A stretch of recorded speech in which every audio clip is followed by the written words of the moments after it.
ग्रामस्थ क्रीडा मंडळ खडकोलीच्या राज्यस्तरीय स्पर्धेच्या निमंत्रणास मान देऊन आलेले सर्व राष्ट्रीय आंतरराष्ट्रीय खेळाडू आणि स्पर्धा यशस्वी होण्यात ज्यांचा सर्वात मोठा वाटा असतो आणि सध्या IPL चालू असताना पण कबड्डी हा खेळ का मोठा आहे हे दर्शवणारे आपण सर्व क्रीडा रसिकांचे मी खूप खूप आभार व्यक्त करतो.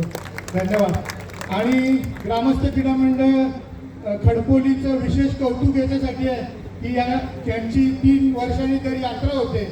3 महिन्यापूर्वी म्हणजे जे काय आपण आज सर्व हा बघताय हा 4-8 दिवसाचा खेळ नसून 3 महिन्यापूर्वी निलेशदा असतील, ऋषीदा असतील, तुषारदा असतील, आमचे परत मंगेश गोटल असतील, हे आमच्याकडे प्रतापकाचे आलेले तिथे आम्हाला बोलवून घेतलं, एक स्पर्धेचं बजेट घेतलं.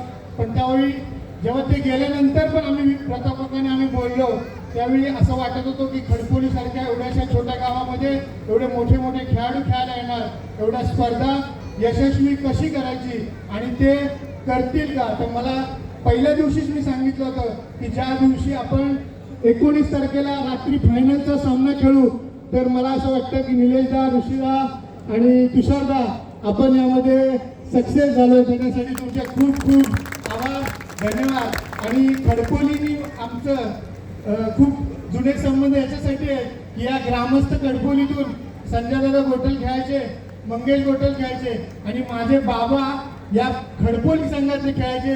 रात्री 10-11 वाजता बाबांना हे घेऊन जायला यायचे कारण मी ते बघितलेलं आहे. मी कबड्डीमध्ये प्रो कबड्डी खेळ वगैरे बोलतात, पैसे खूप कमवले नाही आहेत पण जीवाभावाची माणसं खूप या क्षेत्रात जोडले.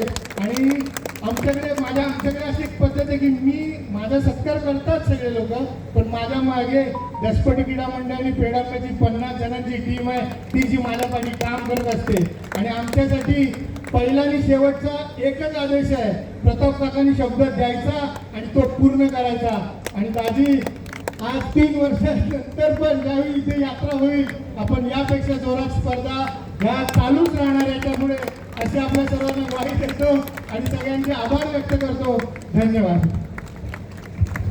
करूया.